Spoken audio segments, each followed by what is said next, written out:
വിശ്വേട്ടന്റെ അമ്മയുടെ അച്ഛൻ ഭാർഗവനെ പറ്റി പറഞ്ഞിട്ടില്ലേ? അദ്ദേഹം വലിയൊരു പ്രമാണിയുടെ മകനായിരുന്നു അത്രേ. പിന്നീട് എല്ലാം ക്ഷയിച്ചു കുത്തുവാള എടുക്കേണ്ടി വന്നു. അന്ന് അവർക്ക് ചെറിയൊരു പ്രൈവറ്റ് ബാങ്ക് ഉണ്ടായിരുന്നു.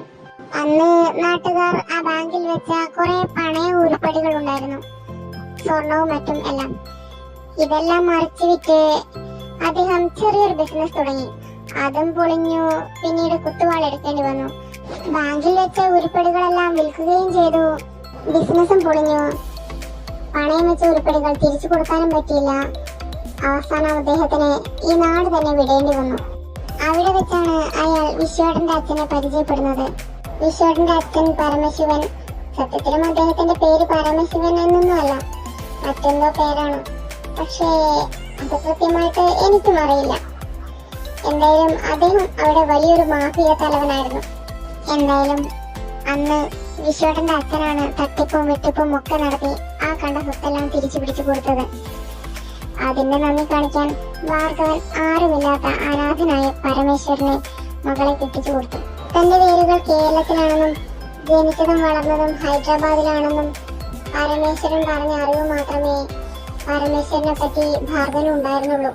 എന്നിട്ടും തട്ടിപ്പും വെട്ടിപ്പും ഗുണ്ടായുസവും എല്ലാം ഉണ്ടായിട്ടും പെൺവിഷയത്തിൽ പരമേശ്വരൻ മാന്യനാണ് എന്ന ഒറ്റ കാരണം പറഞ്ഞാണ് തന്റെ മകൾ ജാനകിയെ ഭാർഗവൻ പരമേശ്വരനെ വിവാഹം ചെയ്തു കൊടുത്തത്. പെൺവിഷയത്തിൽ മാന്യനാണ് എന്നതിനപ്പുറം അയാൾ ഒരു പെൺവിരോധിയാണെന്നും പെണ്ണുങ്ങളെ ഒരു നികൃഷ്ട ജീവിയായിട്ടാണ് കാണുന്നതെന്നും ഭാർഗവൻ തിരിച്ചറിഞ്ഞത് പിന്നീടാണ്. തന്റെ ഏക മകളോട് ഭാർഗവന് വാത്സല്യമൊക്കെ ഉണ്ടായിരുന്നിട്ടും തന്റെ മകളെ ഉപദ്രവിക്കുന്ന മരുമകനെ ഒരിക്കലും ചോദ്യം ചെയ്യാൻ അദ്ദേഹത്തിന് ധൈര്യം ഉണ്ടായിരുന്നില്ല. തന്റെ സ്വത്തുക്കൾ തിരിച്ചെടുത്തതും പിന്നീട് അത് നിലനിർത്തി കൊണ്ടുപോകുന്നതും എല്ലാം പരമേശ്വരന്റെ ഒറ്റ ബലത്തിലാണെന്ന് ഭാർഗവന് നന്നായി അറിയാം. പക്ഷേ പതുക്കെ പതുക്കെ അവർ തമ്മിൽ ശത്രുതയിലായി. ഭാർഗവനും പരമേശ്വരനും തമ്മിലുള്ള ശത്രുത അത്രയൊന്നും വളർന്നിട്ടില്ലെങ്കിലും ഭാർഗവന്റെ മക്കളും പരമേശ്വരനും തമ്മിൽ കണ്ടാൽ വെട്ടിക്കൊല്ലാൻ നടക്കുന്ന ജന്മശത്രുക്കളായി മാറി. ആ ശത്രുത ഒരിക്കലും തന്റെ പെങ്ങളെ ഉപദ്രവിക്കുന്നതിന്റെ പേരിലായിരുന്നില്ല, മറിച്ച് പണത്തിന്റെയും സ്വത്തുക്കളുടെയും പേരിലായിരുന്നു. തന്റെ ജീവിതവും അഭിമാനവും അന്തസ്സും സ്വത്തും എല്ലാം തിരിച്ചു തന്നതിന്റെ നന്ദി ഭാർഗവന് മാത്രമേ ഉണ്ടായിരുന്നുള്ളൂ. ഭാർഗവന്റെ 2 ആൺമക്കൾക്ക് അതൊന്നും ഉണ്ടായിരുന്നില്ല. ഭാർഗവൻ പരമേശ്വരൻ ശത്രുത മൂർച്ചയുള്ളൊരു ശത്രുബന്ധമായിരുന്നില്ല. സത്യത്തിൽ അവർ തമ്മിൽ ഒരു ഈഗോ മാത്രമായിരുന്നു ഉണ്ടായിരുന്നത്. മാത്രമല്ല അവർ തമ്മിൽ പരസ്പരം ഒരു ബഹുമാനവും ഉള്ളിന്റെ ഉള്ളിൽ കാത്തു സൂക്ഷിച്ചിട്ടുണ്ടായിരുന്നു. അതുകൊണ്ട് തന്നെ അവർ തമ്മിൽ കാണുമ്പോഴുള്ള വെല്ലുവിളികൾക്കപ്പുറം അടിയും പിടിയും വഴക്കും ഒന്നും ഉണ്ടായിരുന്നില്ല. പക്ഷെ പരമേശ്വരന്റെ ഗുണ്ടായുസത്തിന് യാതൊരുവിധ കുറവും ഉണ്ടായിരുന്നില്ല. ഇതൊന്നും അമ്മയ്ക്ക് സഹിക്കാൻ പറ്റുന്നുണ്ടായിരുന്നില്ല. അവർ ഒരു പാവ സ്ത്രീയായിരുന്നു. ഗുണ്ടകളും തെമ്മാടുകളും രക്തക്കറയും ആയുധങ്ങളും ഒക്കെ വീട്ടിലും കയറി നിറങ്ങാൻ തുടങ്ങിയപ്പോ പലതും അമ്മയ്ക്ക് ചോദ്യം ചെയ്യേണ്ടി വന്നു. അടിയും തൊഴിയും അപഹാസവും പരിഹാസവും ഒക്കെയായിരുന്നു പകരമായി കിട്ടിക്കൊണ്ടിരുന്നത്. അങ്ങനൊരു ജീവി ആ വീട്ടിൽ ജീവിച്ചിരിക്കുന്നു എന്നൊരു പരിഗണന ഒരിക്കലും പരമേശ്വരൻ അമ്മയ്ക്ക് കൊടുത്തിട്ടുണ്ടായിരുന്നില്ല. കുറച്ചു നാളുകൾക്ക് ശേഷം അവർക്ക് വിശ്വേട്ടൻ ജനിച്ചു. വിശ്വേട്ടൻ ജനിച്ചതിന് ശേഷം അച്ഛന് അമ്മയോട് അല്പമൊക്കെ സ്നേഹമുണ്ടായിരുന്നു. പക്ഷെ അത് അധികം നാൾ നീണ്ടു നിന്നില്ല. പിന്നീട് വിശ്വേട്ടന്റെ അമ്മ 2 തവണ കൂടി ഗർഭിണിയായി. 2 ഗർഭവും ഏതാനും മാസങ്ങൾക്കുള്ളിൽ തന്നെ അലസി പോവുകയും ചെയ്തു. വിശ്വേട്ടന്റെ അച്ഛന്റെ ദേഷ്യം കൂടിക്കൂടി വന്നു. അമ്മ അപ്പോഴും വിചാരിച്ചിരുന്നത് തന്റെ കുഞ്ഞുങ്ങളെ താൻ കെയർ ചെയ്യാത്തതിന്റെ പേരിലാണ് ഭർത്താവിന് തന്നോട് ദേഷ്യം എന്നായിരുന്നു. പരമേശ്വരനും ഡോക്ടറും തമ്മിൽ ഒരു ധാരണയിലായി ഗർഭം അലസിപ്പിച്ചതാണെന്ന് മനസ്സിലായതോടെ അമ്മ വീട് വിട്ടിറങ്ങി. സ്കാനിംഗ് റിപ്പോർട്ടിൽ അതെല്ലാം പെൺകുഞ്ഞുങ്ങളാണെന്ന് തിരിച്ചറിഞ്ഞത് കൊണ്ടാണ് അയാൾ ഇങ്ങനെ ചെയ്തതെന്ന് അമ്മയ്ക്ക് മനസ്സിലായി. വിശ്വേട്ടനെ കൂടെ കൊണ്ടുപോവാൻ അച്ഛൻ സമ്മതിച്ചില്ല. അമ്മയെ അയാൾ തടഞ്ഞതുമില്ല. സത്യത്തിൽ അമ്മയെ തടയേണ്ട ആവശ്യം അയാൾക്കില്ലായിരുന്നു. അയാളെ സംബന്ധിച്ച് അമ്മ എല്ലാത്തിനും ഒരു തടസ്സമായിരുന്നു. ഒരു തടസ്സം നീങ്ങിയതിന്റെ സന്തോഷത്തിലായിരുന്നു അപ്പോഴും അയാളെ സംബന്ധിച്ച് അയാൾക്കൊരു പിൻഗാമിയെ കിട്ടി. പിന്നെ കുറെ കാലം ഒറ്റയാനായി നടന്നതല്ലേ. ഇപ്പോൾ താൻ ചങ്ങല ഊരിപ്പോയ ഒറ്റയാനാണെന്ന് ഇടയ്ക്കിടെ വിശ്വേട്ടനോട് പറയുമായിരുന്നത്രേ. അയാൾക്ക് അമ്മ ഒരു ചങ്ങലയായിരുന്നു. അങ്ങനെ അമ്മയും അച്ഛനും രണ്ടിടത്തായി. പക്ഷേ അയാൾക്ക് മകനെന്ന് പറഞ്ഞാൽ ജീവനായിരുന്നു. പൊന്നുപോലെയാണ് വിശ്വേട്ടനെ അയാൾ വളർത്തിയത്. പക്ഷേ ഒരമ്മയുടെ സ്നേഹം അതയാൾ നിഷേധിച്ചു. അമ്മയെ ഒന്ന് കാണാൻ പോലും അനുവാദമുണ്ടായിരുന്നില്ല. അമ്മ അവിടെ നിന്ന് പോകുമ്പോൾ ഗർഭിണിയായിരുന്നു. നിറവയറും വെച്ച് മകനെ കാണാൻ ഒളിച്ചും പാത്തും വരുന്ന അമ്മയെ പറ്റി പറയുമ്പോൾ വിശ്വേട്ടൻ ഇപ്പോഴും കരയും. അമ്മ ഗർഭിണിയായതും പ്രസവിച്ചതൊന്നും അച്ഛൻ അറിഞ്ഞതേയില്ല. പെൺകുട്ടിയായതുകൊണ്ട് ആക്സെപ്റ്റ് ചെയ്യില്ല എന്ന് തോന്നിയത് കൊണ്ടോ അമ്മ അത് അറിയിക്കാൻ മേൽപ്പെട്ടതുമില്ല. അച്ഛനെ ഇഷ്ടമായിരുന്നെങ്കിലും അച്ഛന്റെ ഗുണ്ടാബന്ധവും മറ്റും വിശ്വേട്ടന് ഒട്ടും ഇഷ്ടമുണ്ടായിരുന്നില്ല. പഠിച്ച് എങ്ങനെയെങ്കിലും രക്ഷപ്പെടാനായിരുന്നു വിശ്വേട്ടന്റെ ശ്രമം. അതിനിടയ്ക്ക് പലപ്പോഴും പല പണിയും വിശ്വേട്ടനെ ഏൽപ്പിച്ചെങ്കിലും വിശ്വേട്ടൻ അതൊന്നും ചെയ്തില്ല. മാത്രമല്ല അച്ഛന്റെ ബിസിനസ്സുമായി ബന്ധപ്പെട്ട ഒന്നിലും വിശ്വേട്ടൻ തലയിട്ടില്ല. അമ്മയുടെ അതേ സ്വഭാവം കാണിച്ചു തുടങ്ങിയപ്പോ അച്ഛന് മനസ്സിലായി വിശ്വേട്ടൻ അമ്മയെ കാണാറുണ്ടെന്ന്. മാത്രമല്ല വിശ്വേട്ടന് കിട്ടുന്ന പോക്കറ്റ് മണിയെല്ലാം സൂക്ഷിച്ചു വെച്ച് അമ്മയ്ക്കും അനിയത്തിക്കും എന്തെങ്കിലുമൊക്കെ വാങ്ങുന്ന പതിവ് വിശ്വേട്ടനുണ്ടായിരുന്നു. ആ പോക്കറ്റ് മണി അച്ഛൻ പിടിച്ചതോടെ വിശ്വേട്ടന് അമ്മയെ കാണാറുണ്ട് എന്ന് സമ്മതിക്കേണ്ടി വന്നു. ഇനിയും അമ്മയെ കാണാൻ ശ്രമിച്ചാൽ അതിനുള്ള ശിക്ഷ നിന്റെ അമ്മയ്ക്കായിരിക്കും കിട്ടുക എന്ന് അച്ഛനന്ന് വിശ്വേട്ടനെ ഭീഷണിപ്പെടുത്തി. ആ ഭീഷണി മാത്രമല്ല, അച്ഛൻ തന്നെ ഫോളോ ചെയ്താൽ അനിയത്തിയെ കണ്ടുപിടിക്കുമെന്നും ചിലപ്പോൾ അവളെ കൊല്ലാൻ തന്നെ മടിക്കില്ല എന്നും വിശ്വേട്ടന് അറിയായിരുന്നു. അതുകൊണ്ട് തന്നെ വിശ്വേട്ടൻ അവിടുത്തെ പഠനം നിർത്തി ഇങ്ങോട്ട് വന്നു. അങ്ങനെയാണ് വിശ്വേട്ടൻ ഈ നാട്ടിലെത്തിയത്. അച്ഛനും അച്ഛന്റെ ആളുകളും തന്നെ ഫോളോ ചെയ്യുമെന്ന് വിശ്വേട്ടന് അറിയായിരുന്നു. അതുകൊണ്ട് തന്നെ താൻ അമ്മയോട് ഇക്കാര്യം പറയാൻ പോയാൽ അമ്മയെ അച്ഛൻ എന്തെങ്കിലും ചെയ്യുമെന്ന പേടി വിശ്വേട്ടനുണ്ടായിരുന്നു. അതുകൊണ്ട് അമ്മയോട് ഒരു വാക്ക് പോലും പറയാതെ വിശ്വേട്ടൻ ഇങ്ങോട്ട് വന്നു. ഇവിടെ സ്കൂളിലും കോളേജിലും ഒക്കെ വിശ്വേട്ടന്റെ ജൂനിയർ ആയിരുന്നു ഞാൻ. ആരെയും ശ്രദ്ധിക്കാതെ തന്റെ കാര്യവും നോക്കി നടക്കുന്ന ഒരാളായിരുന്നു വിശ്വേട്ടൻ. പലപ്പോഴും ലൈബ്രറിയിൽ വെച്ച് ഞാൻ വിശ്വേട്ടനെ കണ്ടിട്ടുണ്ട്. പിന്നീട് വിശ്വേട്ടൻ MSc ഒക്കെ ഫിനിഷ് ചെയ്ത് കോളേജ് വിട്ടു. അപ്പോ ഞാൻ അതേ കോളേജിൽ ഡിഗ്രി സെക്കൻഡ് ഇയറിൽ പഠിക്കുകയായിരുന്നു. പിന്നീട് ഞാൻ വിശ്വേട്ടനെ കാണുന്നത് കുറച്ച് വർഷങ്ങൾക്ക് ശേഷം ഞങ്ങളുടെ ഓർഫനേജ് വെച്ചിട്ടാണ്. എന്നെ അറിയാൻ ഒരു സാധ്യതയും ഇല്ലല്ലോ. ഞാൻ ഒരിക്കൽ പോലും ഒന്ന് സംസാരിച്ചിട്ട് പോലുമില്ല. ഞാൻ അവിടെ കിടന്ന് പോവാൻ ശ്രമിച്ചപ്പോ ഓർഫനേജിലെ അമ്മ എന്നെ പിടിച്ചു നിർത്തി.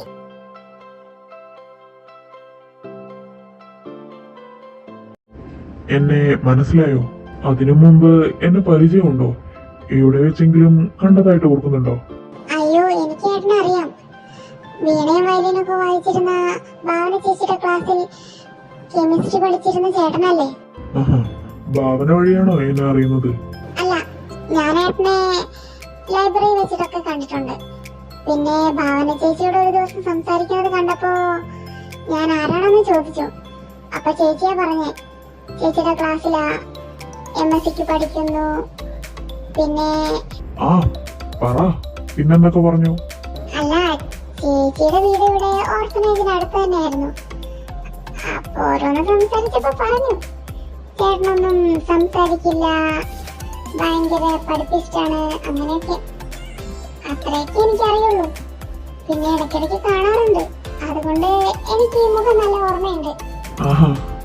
അപ്പോ എന്നെ കുറിച്ച് കൊറേയൊക്കെ അറിയാം അല്ലേ? അവളിപ്പോ എവിടെയുണ്ട് ഭാവന? ഭാവന ചേച്ചിയുടെ കല്യാണം കഴിഞ്ഞു. ഇപ്പോ പുറത്തെവിടെയാണ്, എനിക്കറിയില്ല കൃത്യമായിട്ട്. ഞാൻ പൊതുവെ എല്ലാവരോടും അങ്ങനെ സംസാരിക്കുന്ന കൂട്ടത്തിലല്ല, അതായിരിക്കും അവൾ അന്നൊക്കെ അങ്ങനെ പറഞ്ഞത്. പിന്നെ ഞാനിന്ന് IPS പ്രിപ്പയർ ചെയ്യുന്നുണ്ടായിരുന്നു, അതാണ് അവള് പഠിപ്പിച്ചിട്ട് എന്നൊക്കെ വിചാരിച്ചത്. പിന്നെ ഇപ്പോ IPS എല്ലാം കിട്ടി പോലീസിലാണ്. ഞാനിപ്പോ ഇങ്ങോട്ട് വന്നത് എന്തിനാന്നറിയോ രമയ്ക്ക്? ഓ, അപ്പൊ ബാലേട്ടന്റെ കൂടെ വന്നതാണോ?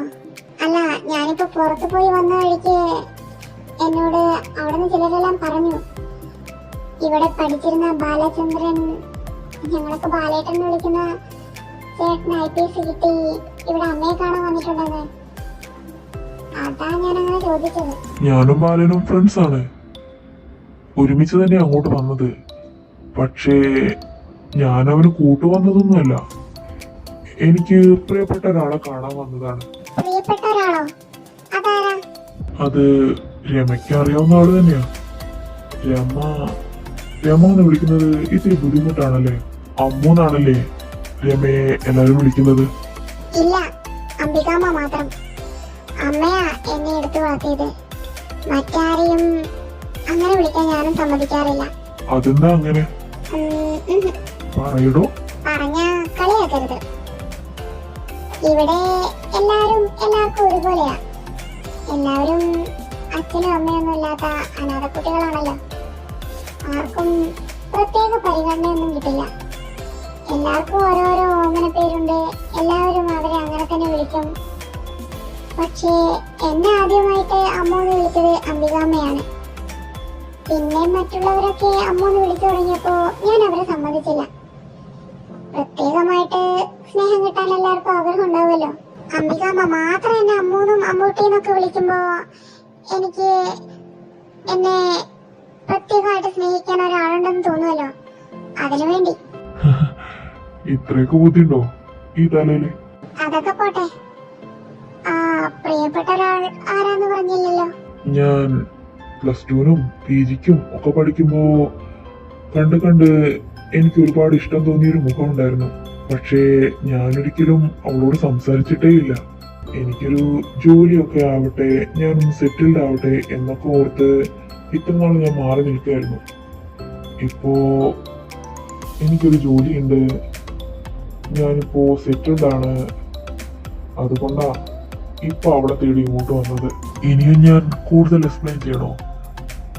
രമയ്ക്ക് എന്നെ ഇഷ്ടമാണെങ്കിൽ നിന്റെ അംബികാമ്മ പറഞ്ഞത് എനിക്ക് തന്നെ കല്യാണം കഴിച്ചു തരാൻ സമ്മതമാണെന്നാണ്.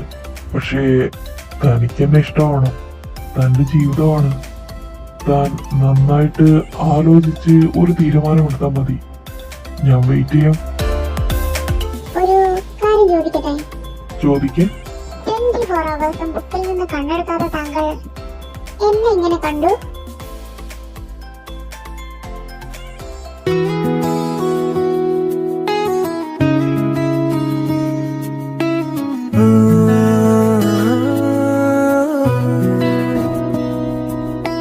पल भर ठहर जाओ, दिल ये संभल जाए, कैसे तुम्हें रोका करूं। मेरी तरफ आता हर गम फिसल जाए, आंखों में तुमको भरूं। बिन बोले बातें तुमसे करूं,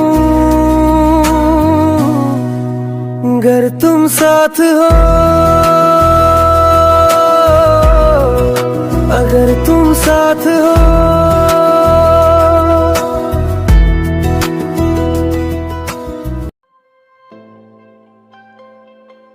ഇങ്ങനെയൊക്കെയായിരുന്നല്ലേ കാര്യങ്ങള്?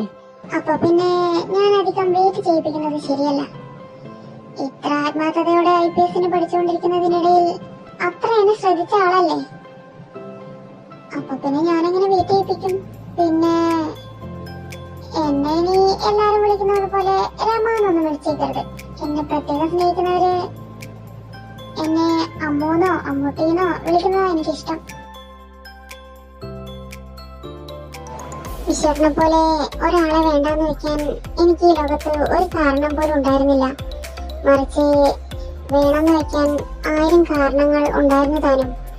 അതുകൊണ്ട് ആ മനുഷ്യനെ എന്റെ മറുപടിക്ക് പോലും വെയിറ്റ് ചെയ്യിപ്പിക്കാൻ എനിക്ക് മനസ്സ് വന്നില്ല.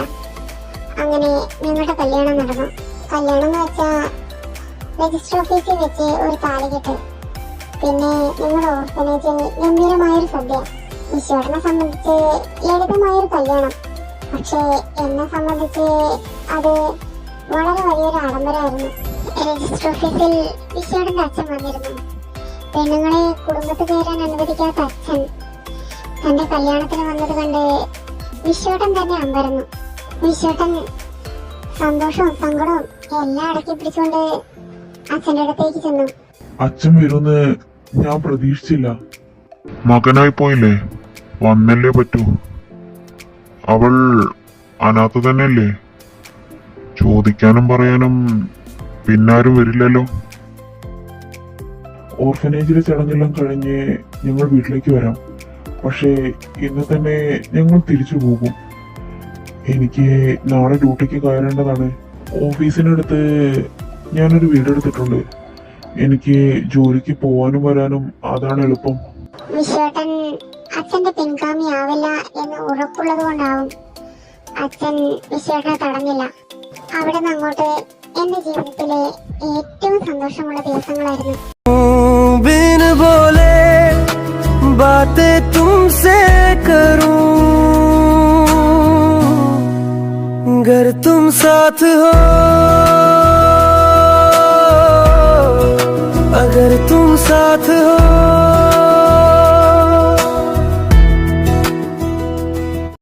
വൈകാതെ ഞങ്ങൾക്കൊരു മോൻ ജനിച്ചു.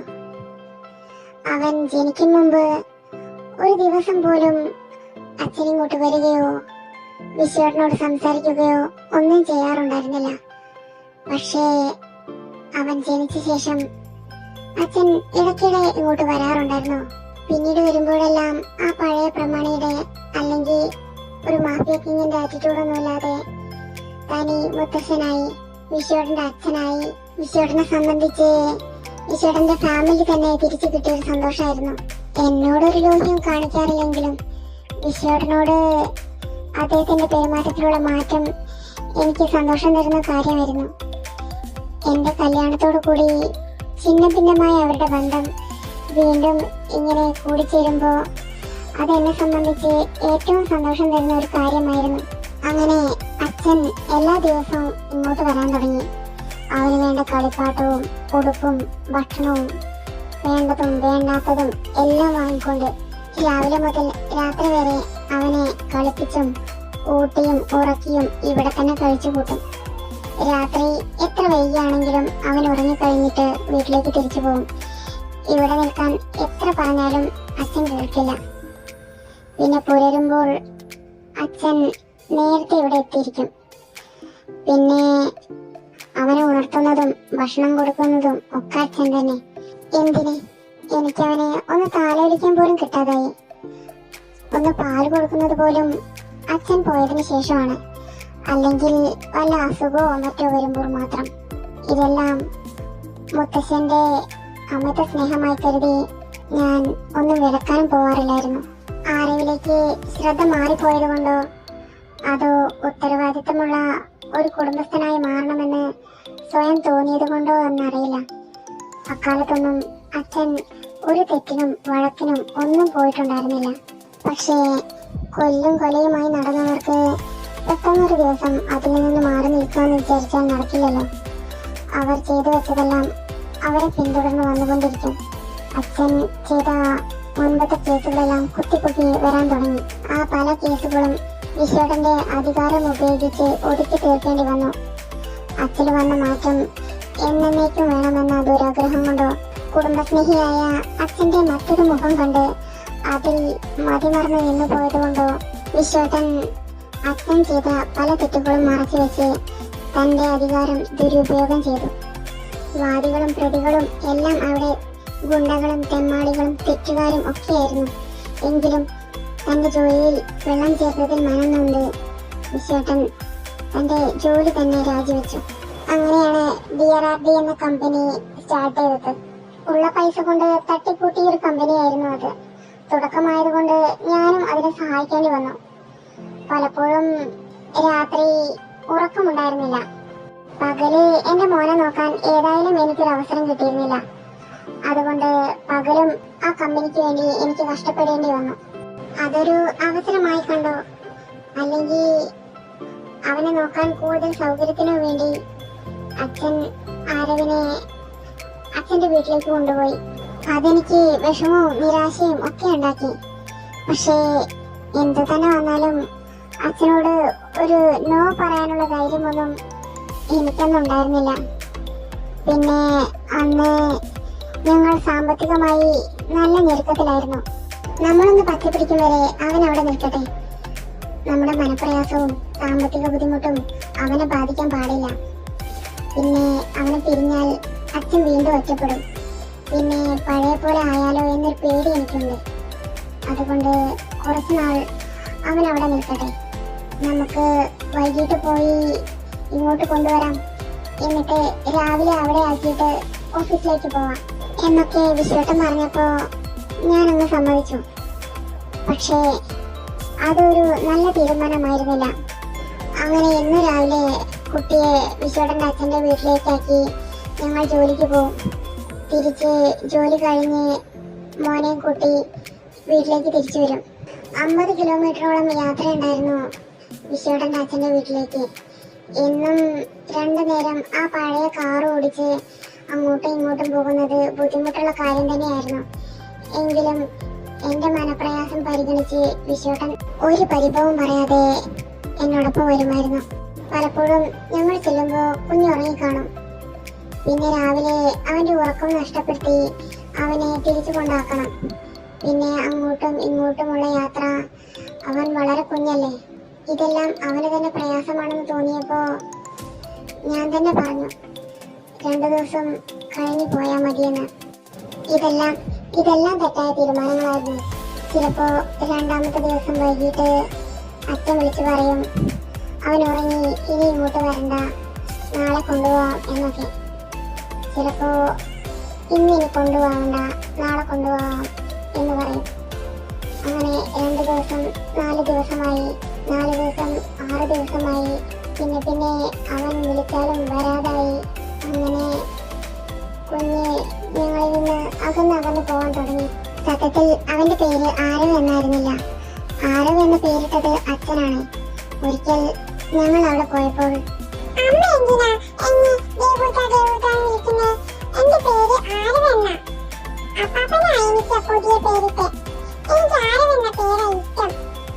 എന്നെ ഇനി ദേവൂട്ടാന്ന് വിളിക്കണ്ട, ആരവെന്ന് വിളിച്ചാ മതി. അയ്യോ, എത്ര തവണ പറഞ്ഞു എന്നെ ആരവെന്ന് വിളിച്ചാ മതി എന്ന്. എന്നെ ദേവൂട്ടാന്ന് വിളിക്കണ്ട, എന്നെ ആരവെന്ന് വിളിച്ചാ മതി. പിന്നെ അവൻ ദേവുട്ട എന്ന് വിളിച്ചാൽ വിളി കേൾക്കാതായി. പിന്നെ ദേവരാജ് എന്ന അവന്റെ പേര് മാറ്റി ആരവ് എന്നാക്കി. അങ്ങനെ അവൻ ആരവായി. പിന്നീട് ഞാനേ അപ്പാപ്പന്റെ കുട്ടിയാ, അച്ഛന്റെയും അമ്മേന്റെയും കുഞ്ഞല്ല. അയ്യേ, എനിക്ക് ഈ ഉടുപ്പ് വേണ്ട. എനിക്ക് അപ്പാപ്പൻ കുറേ പുതിയ ഉടുപ്പ് വാങ്ങി തന്നിട്ടുണ്ടല്ലോ. എനിക്ക് അമ്മ ഉണ്ടാക്കിയ ഭക്ഷണം വേണ്ട. എനിക്ക് അപ്പാപ്പൻ ഐസ്ക്രീം വാങ്ങി തരുമല്ലോ. അമ്മ ഗേളാണോ അമ്മ? ഗേൾസ് ബാഡാ. അമ്മ ഇനി ഗേളാവണ്ട, ബോയ് ആയാ മതി. ഗേൾസ് ബാഡാണെന്ന് അപ്പാപ്പൻ പറഞ്ഞല്ലോ. അപ്പാപ്പൻ പറയുന്നതൊക്കെ സത്യാണ്. അപ്പാപ്പന് എല്ലാം അറിയാം. അവൻ വലുതാവുന്നതിനനുസരിച്ച് ഞങ്ങളോടുള്ള അടുപ്പം കുറഞ്ഞു വന്നു. അവന് പിന്നെ എല്ലാം അവന്റെ അപ്പാപ്പനായി മാറി. അവന് ആ പ്രായത്തിൽ വേണ്ടതും വേണ്ടാത്തതും എല്ലാം അച്ഛൻ അവന് വാങ്ങിക്കൊടുത്തു. വേണ്ടതിനും വേണ്ടാത്തതിനും ഒക്കെ അവനെ സപ്പോർട്ട് ചെയ്തു. ഞങ്ങൾ പോയി വിളിച്ചാൽ 2 ദിവസം തികച്ച് അവൻ ഞങ്ങളുടെ കൂടെ നിൽക്കില്ല. എത്രയും പെട്ടെന്ന് പോവാൻ പറ്റുമോ അത്രയും പെട്ടെന്ന് അവൻ അച്ഛന്റെ അടുത്തെത്തും. പിന്നെ വിളിച്ചാൽ വരാതെയായി. എന്തും എപ്പോ ചോദിച്ചാലും കിട്ടുന്ന തരത്തിലാണ് അവനെ വളർത്തി വെച്ചത്. അവൻ വൈകാതെ ഒരു വഴക്കാളിയായി. ആരും ഒന്നും പറഞ്ഞാൽ അനുസരിക്കില്ല. സ്കൂളിൽ എന്നും പ്രശ്നം. എന്തിന്, അവിടെ വേണ്ടതിനും വേണ്ടാത്തതിനും എല്ലാം അവനൊരു സെക്യൂരിറ്റി ഉണ്ടായിരുന്നു. ആർക്കും അവനെ തൊടാൻ ധൈര്യം ഉണ്ടായിരുന്നില്ല. മാത്രമല്ല, കുട്ടികളുടെ പാരന്റ്സിന് അവനെതിരെ കംപ്ലൈൻസ് പറയാൻ ധൈര്യം ഉണ്ടായിരുന്നില്ല. എല്ലാത്തിലും അച്ഛൻ കയറി ഇടപെടുമായിരുന്നു. എന്തിന്, ടീച്ചേഴ്സും പ്രിൻസിപ്പാളും ഒക്കെ അച്ഛന്റെ പോക്കറ്റിലായിരുന്നു. ഇത് കുട്ടികൾ നശിക്കാനേ ഉപകരിക്കൂ, അവനൊരു അഹങ്കാരിയാകും എന്ന് എത്ര പറഞ്ഞാലും അച്ഛൻ അനുസരിക്കില്ല. പിന്നീട് വിശ്വേട്ടൻ പല സ്കൂൾ മാറി മാറി ചേർത്തി നോക്കി. പക്ഷേ അവൻ അവിടെയും എല്ലായിടത്തും ഒരുപോലെ പ്രശ്നം ഉണ്ടാക്കുമായിരുന്നു. ഒരു നല്ല സൗഹൃദം പോലും അവനുണ്ടായിരുന്നില്ല. അവന്റെ സുഹൃത്തുക്കളൊക്കെ അച്ഛന്റെ ശിങ്കിടികളും അച്ഛന്റെ സുഹൃത്തുക്കളൊക്കെ ആയിരുന്നു. അടിയും പിടിയും വഴക്കും കഞ്ചാവും മയക്കുമരുന്നും എല്ലാം കൊണ്ട് നടക്കുന്നവർ. ഇതിലെല്ലാം ആരവിനെയും ഉൾപ്പെടുത്താറുണ്ട് എന്ന് കണ്ടപ്പോ വിശ്വേട്ടൻ വഴക്കുണ്ടാക്കി. അച്ഛനോട് എതിർത്ത് സംസാരിച്ചു. ആരവിനെ ഇങ്ങോട്ട് കൂട്ടിക്കൊണ്ടുവന്നു. പിന്നീട് +2 ആരവിനെയും മാത്രമല്ല ശബരിയെയും ആർക്കും അത്ര പെട്ടെന്നൊന്നും സ്വാധീനിക്കാനൊന്നും പറ്റാത്ത ഒരു സ്കൂളിൽ കൊണ്ട് ചേർത്തി. അവിടെ പ്രശ്നങ്ങളൊന്നും ഉണ്ടാക്കാതിരുന്നില്ല. അവിടുത്തെ പ്രശ്നങ്ങളൊക്കെ ഞാൻ മോളോട് മുമ്പ് പറഞ്ഞിട്ടില്ലേ. പിന്നെ അവിടെ എന്തിനും സപ്പോർട്ട് ചെയ്യുന്ന മാനേജ്മെന്റും പ്രിൻസിപ്പളും ഒന്നും ഉണ്ടായിരുന്നില്ല. പിന്നെ ശബരിയുമായി അടുത്തപ്പോൾ കുറെ മാറ്റങ്ങളൊക്കെ അവന് വന്നു തുടങ്ങി. എങ്കിലും അപ്പാപ്പനോടുള്ള അടുപ്പം അവൻ എന്നും ഉണ്ടായിരുന്നു. അപ്പാപ്പൻ കഴിഞ്ഞിട്ടേ മറ്റാരും അവന്റെ ജീവിതത്തിൽ ഉണ്ടായിരുന്നുള്ളൂ. +2 ചേർത്തിയപ്പോ ശബരിയെയും അവനെയും വീട്ടിൽ നിർത്താൻ ഞങ്ങൾ കുറെ ശ്രമിച്ചതാണ്. നടന്നില്ല. അവസാനം അപ്പാപ്പന്റെ വീട്ടിലേക്ക് പോകുന്നില്ല, പകരം ഹോസ്റ്റലിൽ നിന്നോളാമെന്ന് അവൻ സമ്മതിച്ചു. അങ്ങനെയാണ് ശബരിയെയും അവനെയും ഒരേ ഹോസ്റ്റലിൽ ചേർത്തിയത്. കുറെ കഴിഞ്ഞിട്ടാണെങ്കിലും അവർ സുഹൃത്തുക്കളായ ശേഷം ഞങ്ങൾക്ക് അക്കാര്യത്തിൽ കുറെ സമാധാനം ഉണ്ടായിരുന്നു. പിന്നെ ആരവ് MBBS ചേർന്നപ്പോ ശബരിയും ആരവും രണ്ട് വഴിക്കായി. അതുവരെ ശബരി അവന്റെ കൂടെയുള്ളത് ഞങ്ങൾക്കൊരാശ്വാസമായിരുന്നു. MBBS ചേർന്നപ്പോ അവിടെയും വഴക്കിന് യാതൊരു കുറവും ഉണ്ടായിരുന്നില്ല. പിന്നെ പഠിക്കാൻ മിടുക്കനായതുകൊണ്ട് മാത്രം അവൻ ഹൗസ് ഏജൻസി വരെ എത്തി. പക്ഷേ ഞങ്ങളുടെ സമാധാനം മൊത്തം പോയിരുന്നു. എന്നും വഴക്കും അടിയും പിടിയും. എല്ലാ സെമസ്റ്ററും ഫസ്റ്റ് റാങ്കോടെ പാസ്സായതുകൊണ്ട് മാത്രം അവനെ കോളേജിൽ നിന്നും പിരിച്ചുവിട്ടില്ല. അവിടെയും അച്ഛന്റെ സപ്പോർട്ട് കിട്ടുന്നുണ്ടെന്ന് അറിഞ്ഞപ്പോ അച്ഛനും വിശ്വേട്ടനും തമ്മിൽ വഴക്കായി. ഇനിയും എന്റെ മകനെ പിടിച്ചു വെക്കരുത്, അവനെ ഇനിയും വഴി തെറ്റിക്കരുത്. ഇനിയും അങ്ങനെ ചെയ്താ ഞാൻ അച്ഛനാണോ എന്നൊന്നും നോക്കില്ല, കൊല്ലും ഞാൻ, പഴയ കേസൊക്കെ കുത്തിപ്പൊക്കും എന്നൊക്കെ വിശ്വേട്ടൻ അച്ഛനെ വെല്ലുവിളിച്ചു. ഒരു വശത്ത് എപ്പോഴും ഉപദേശിക്കുന്ന തന്റെ വഴികളിലെല്ലാം തടസ്സം നിൽക്കുന്ന അച്ഛൻ, മറുവശത്ത് എന്തിനും സപ്പോർട്ട് ചെയ്യുന്ന, എന്തും തന്റെ വിരൽത്തുമ്പിലെത്തിക്കുന്ന അപ്പാപ്പൻ. കുട്ടികളെ സംബന്ധിച്ച് തനിക്ക് സപ്പോർട്ട് കിട്ടുന്നത് എവിടെയാണോ അവിടെ തെറ്റോ ശരിയോ എന്നൊന്നും നോക്കാതെ ആ വശത്തേക്ക് ഒരു ചായ്വുള്ളത് സാധാരണയാണല്ലോ. ആരെയാണോ അവർക്കിഷ്ടം അവർക്ക് മാത്രമേ അവരെ സ്വാധീനിക്കാനും പറ്റൂ.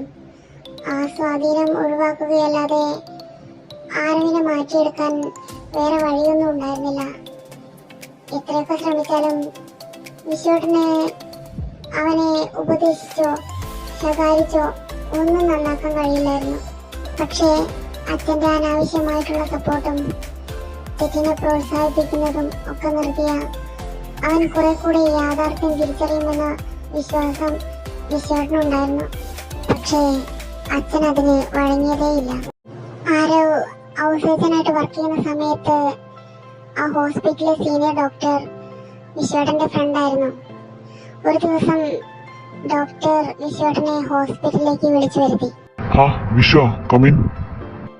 പറഞ്ഞു, ഒരു 7 മാസം കൂടെ ഞാൻ ഈ കംപ്ലൈന്റ്സ് കേൾക്കാൻ ഇങ്ങോട്ട് വരണല്ലോ. ഒരു 7 മാസം കൂടെ അല്ലേ ഇവിടെ ഹൗസ് ഏജൻസി? വഴക്കുണ്ടാക്കിയ കാര്യം പറയാനൊന്നുമല്ല, ഇത് സ്വല്പം സീരിയസ് ആയ ഒരു കാര്യം സംസാരിക്കാനായിരുന്നു. എന്താണോ ഇത്ര സീരിയസ്? താൻ ഈ ഫയലൊന്ന് നോക്ക്. ആരവിന്റെ മെഡിക്കൽ റിപ്പോർട്ടാണ്. 2 ദിവസം മുമ്പ് ആരും ഡ്യൂട്ടിക്ക് വന്നില്ലായിരുന്നു. വൈകിട്ട് ഹോസ്റ്റലിൽ ബോധം കെട്ട് വീണു. അവന് അനീമിക് ആണെന്ന് തോന്നിയപ്പോ അന്നത്തെ ഡ്യൂട്ടിയിലുണ്ടായിരുന്ന ഡോക്ടർ ബ്ലഡ് സാമ്പിൾ എടുത്തിട്ടുണ്ടായിരുന്നു. അതിന്റെ റിപ്പോർട്ടാണത്. ആദ്യം നീ ആ ഫയലൊന്ന് ചെക്ക് ചെയ്യും. അരവിന്ദ്, ഇത് വിശ്വ, നീ പാനിക്കാണല്ലേ?